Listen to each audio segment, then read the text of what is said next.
All right, so you sent me this video, right? Yeah. With like the top 5 most anticipated Chinese historical dramas slated for 2025. And you basically got the inside scoop on what makes each one worth adding to your watch list. Basically a personalized deep dive. Exactly. So instead of the usual trailer hype, we're going to break down the core plots, the big players, all the juicy details that might make you hit that add to list button.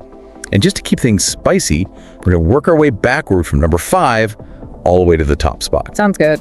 Perfect. Yeah. So kicking things off at number 5, we have the Vendetta of Anne. And right away, the setting hooked me. We're in the Wood Reign, Tang Dynasty, think early Tang Dynasty, consolidating power, all that jazz.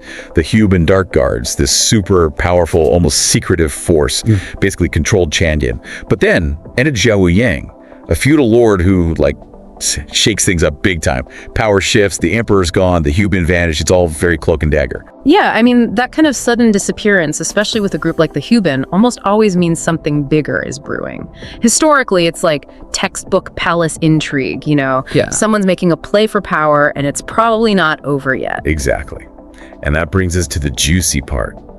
The rumor mill's churning with whispers that Yan Fengshan, the Huban leader, is still out there, scheming to use the deposed emperor for his own ends. That just adds a whole other layer of complexity. I mean, using a figurehead like a former emperor, you gotta wonder what kind of endgame they have in mind. Now, this is where it gets personal for our main guy, Shi Huaiyan. He's this sharp, capable, official tasked at this by the very same Xiao Wuo Jin to eliminate the Huban. But there's a catch. Yan Fengshan, the Huban leader, he murdered Shi Huaiyan's father 10 years prior. So this isn't just a mission, it's a full-blown revenge quest. And to bring all this to life, we have Cheng Yi and Zhu Lu leading the cast. Both powerhouses in historical drama, so yeah, I'm definitely intrigued.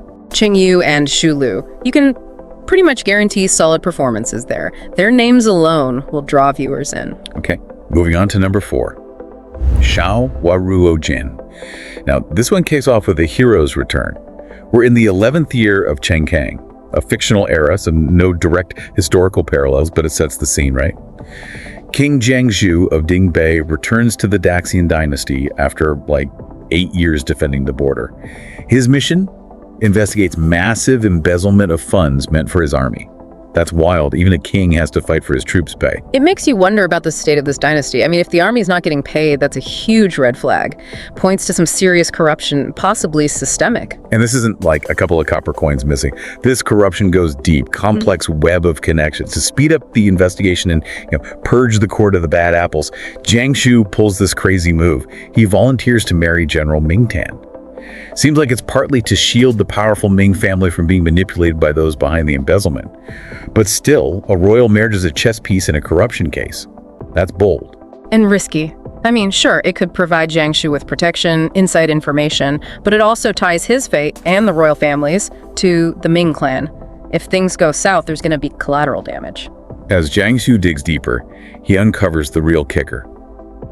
This corruption, it's not just some isolated incident, it's linked to the entire economic stability of the Daxian dynasty. He realizes he's got to expose everyone involved, no matter how high up they are.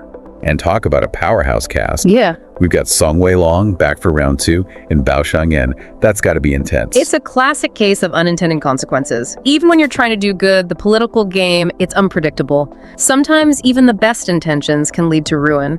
Right, ready for a little magic. Number 3 takes us into the realm of fantasy with the eternal fragrance. It all starts with, get this, a meteorite crashing to Earth, carrying the mythical Jianmu tree. Now, for those not familiar with Chinese mythology, the Jianmu tree is a big deal. It's like this cosmic connector linking different realms, and its fruit. It grants ultimate power. So naturally, everyone wants a piece, and boom, war breaks out between immortals, demons, monsters. Talk about a grand entrance. You throw in a mythical artifact like that, and the stakes automatically go through the roof. And with immortals, demons, monsters, all vying for power, it sets up this epic clash. It makes you think about the whole balance of power, the dangers of unchecked ambition. Right. A century later, we meet Xiao Bangchui, an orphan from Kunkui, a place known for, fox spirits and mythical creatures. She joins Chufeng Academy, seeking, longing, strength. It's there she meets Lei Shu Yuan, a determined young guy carrying the weight of his sick brother's fate. Their friendship at the academy blossoms into love, and they face challenges together. It's kind of sweet. Even in a world of warring deities, human connection still matters. And this one's got a familiar face. Song Wei Long, keeping busy alongside Zhu Jingyi. It's set to premiere on Youku in April. Youku always has some good content. Okay, we're in the home stretch, down to our top 2. At number 2, we've got Love in the Clouds, and it starts with a bang, or more like a major upset. We're at the annual Kinyin Conference in the Hexu 6 realms, another fantastical setting. Ji Bo Zai, a warrior with a bit of a shady past from the Jixing Abyss, which sounds pretty intense, defeats Ming Yi. Now, Ming Yi, she's the warrior goddess, undefeated for 7 years, top of her game, and he takes her down. What does that kind of upset do to the power dynamic? It throws everything into chaos. I mean, a warrior with a criminal past taking down the reigning champ, it's totally unpredictable. You gotta wonder what his motives are if this win was even legit. And for Ming Yi, losing after being on top for so long, it's gotta make her next move even more interesting. Totally. So Ji Bo Zai becomes this overnight sensation in Jixing Abyss. Meanwhile, Ming Yi, she's not the type to just sulk. She goes undercover as a dancer to get close to him, hiding her true identity. That's a strategy shift. Talk about a high-stakes dance, right? Deception, attraction, all those sparks flying under guise of a performance. It's got Neo Heel and Lu Juxiao leading the cast. The undercover angle always adds a layer of excitement. You know more than the characters do, and it creates this delicious tension. And when you throw in a budding romance on top of all that, it's a recipe for both laughs and drama. And finally, the moment we've been waiting for, the #1 most anticipated Chinese historical drama. Drumroll please, Legend of the Female General. This one, the premise alone, it's captivating.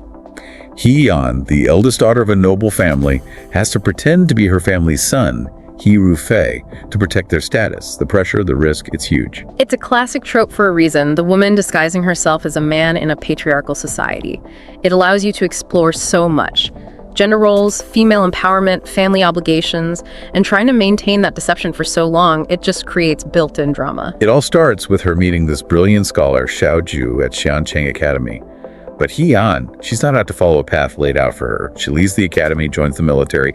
Years later, she returns a decorated war hero, only to be betrayed by her own family when her brother, the real He Rufei, shows up. Talk about a punch in the gut. It's a classic betrayal narrative, but in this context, it's even more devastating. You're already dealing with the hidden identity, and then to be rejected by your own family. It forces Hian to reevaluate everything, to fight for what she deserves. And with the brother back in the picture, her secret's in even greater danger. But Hian's a survivor. She adopts a new identity. Hian, daughter of a city gate officer, disguises herself as a man again, and joins the military in Yuzhou. She's determined to reclaim everything she lost. Right, and to top it all off, we've got Zhu Ye and Ryan Cheng in the lead roles. It's scheduled for June, so thanks for joining us on this deep dive, and we'll be back next week with more insights into the world of Asian entertainment. See you next time.